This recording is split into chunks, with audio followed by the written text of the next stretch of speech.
En France, mais vous l'avez sans doute remarqué dans des films prestigieux comme Fight Club ou encore Panic Room. Aux États-Unis, il est le beau gosse mystérieux qui fait craquer toutes les filles, Paris Hilton y compris.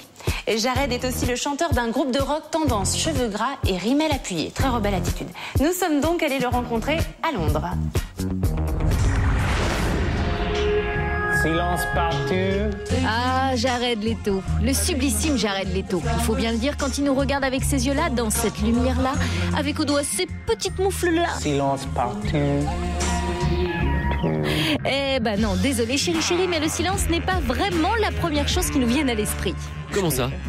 Bah oui, on avoue, on trouve Jared Leto super beau gosse, mais on n'est pas les seuls sur le coup. Et jugez plutôt, le nom de ses conquêtes inclurait Cameron Diaz, Scarlett Johansson, ainsi que les starlettes Ashley Olsen, Lindsay Lohan ou tout récemment la merveilleuse Paris Hilton. Il y a des rumeurs pires dans la vie, hein. Vous savez, on pourrait raconter que je sors avec un transsexuel de 47 ans qui s'appelle Georges et qui vit au Mexique. Mais tu sais quoi, sur les sites People, ils racontent qu'en fait, je sors avec toi. Ouais, l'info People, ça va vite, hein. En plus, on nous a vus dans le même hôtel. Waouh. Bon, il y a 13 ans, Jared jouait déjà les fantasmes ambulants et faisait baver des millions d'ados à peine pubères dans le rôle de Jordan Catalano, le bad boy ténébreux du lycée dans la série télé Angela 15 ans. T'as passé un bon week-end ? C'était naze. Ténébreux, certes, mais un tout petit peu, comment dire, limité niveau vocabulaire. Bon, faut que j'y aille. Depuis, Jared a tout fait pour échapper à son destin d'homme-objet en enchaînant les seconds rôles bien allumés au ciné. Même s'il a perdu 13 kilos pour jouer les junkies dans Requiem for a Dream et vient d'en prendre 30 pour son rôle d'assassin de John Lennon dans Chapter 27, il n'empêche, à Hollywood, son étiquette de Ghost Ball lui colle toujours au pecto. Les étiquettes, c'est pour les canettes. Je sais plus qui a dit ça. Andy Warhol ou Staline.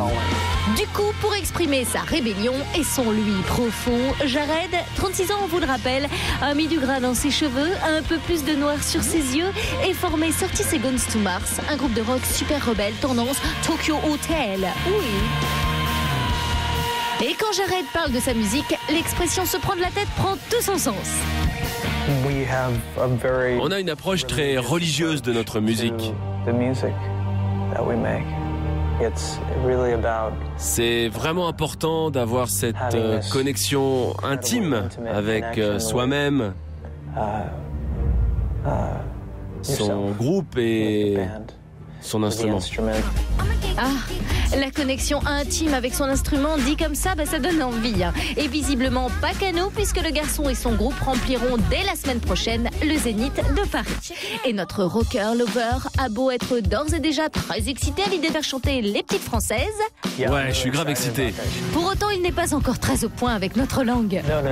Non, en français, je ne connais que le vocabulaire qu'on utilise sur un tournage de film. Mais il y a deux choses qui pourraient me faire apprendre le français très rapidement. Une prison française ou une maîtresse française. Alors la prison française, on va peut-être éviter, mais la maîtresse, si ça peut aider, il n'y a pas de problème. Hein. Nous, on veut bien se sacrifier. Thank you very much.